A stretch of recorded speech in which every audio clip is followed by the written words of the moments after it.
महिला अपने पति के सामने ही उस गर्भवती सफेद चांदनी पति की पुरानी प्रेमिका को धक्का देकर गिरा देती है। इसके बाद वह पति के पैतृक कंगन को उठाकर जमीन पर दे मारती है, जो पूरी तरह टूट जाता है। फिर वह अपना सूटकेस उठाती है और शान से विदेश चली जाती है और उस आदमी से जिंदगी भर के लिए नाता तोड़ लेती है। लेकिन जैसे ही आदमी सोचता है कि अब वह बेझिझक अपनी सफेद चांदनी के साथ रह सकेगा, तभी उसे एक चौंका देने वाला सच पता चलता है। सफेद चांदनी के पेट में पल रहा बच्चा उसका था ही नहीं। वह तो खुद को एक सुपर बाजीगर समझता था, लेकिन असल में किसी और का बैकअप बन चुका था। यह जानकर उसका पूरा अभिमान चूर चूर हो जाता है। घबराकर वह घर वापस भागता है, सोचते हुए कि शायद उसकी पत्नी उसे माफ कर देगी। लेकिन घर पहुंचते ही पाता है पत्नी जा चुकी है। खाली कमरों को देखकर उसके दिल में एक बुरा एहसास घर कर जाता है और जब वह मेज पर पड़ा तलाकनामा और लाल रंग का तलाक सर्टिफिकेट देखता है, तभी उसे समझ आता है कि उसने पत्नी को कितना गहरा चोट पहुंचाई है। लेकिन ये सब उसकी अपनी ही करतूतों का नतीजा था। असल में दोनों बचपन के दोस्त थे, साथ बड़े हुए, साथ रहे। शादी के बाद तो आदमी उसे आसमान पर बिठाकर रखता था। हर कोई कहता था कि पति उसे बहुत प्यार करता है, पर वही आदर्श पति ने उसे 3 बार धोखा दिया। पहली बार व्यापारिक पार्टी में आदमी को किसी ने नशीला पदार्थ दे दिया और वह एक कॉलेज की लड़की मेंग जियाओ के साथ रात बिता बैठा। बाद में वह पत्नी के सामने घुटनों पर बैठकर माफी मांगता है और कसम खाता है कि वह उस लड़की को विदेश भेज देगा। पत्नी दिल पिघलकर उसे माफ कर देती है। दूसरी बार पत्नी अचानक अस्पताल में उसे उस लड़की मेंग जियाओ के साथ प्रसव पूर्व जांच करवाते हुए देख लेती है, जबकि उसे तो विदेश भेज दिया गया था। आदमी आंसू भरी आंखों से सफाई देता है कि उसकी दादी ने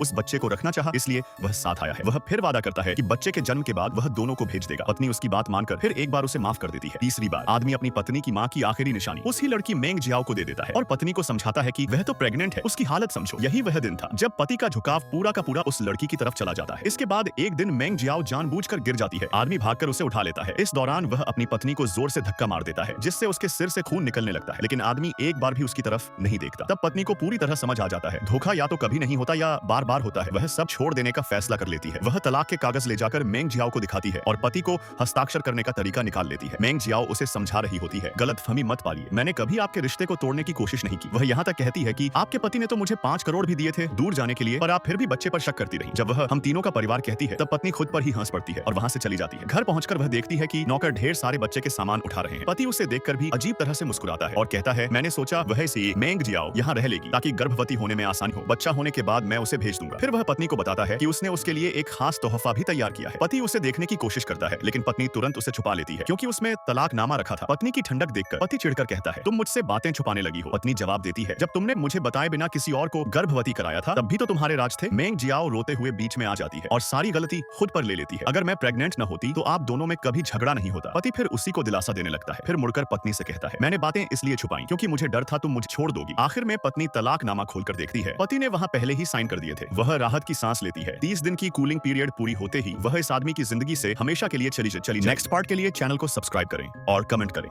पार्ट 2।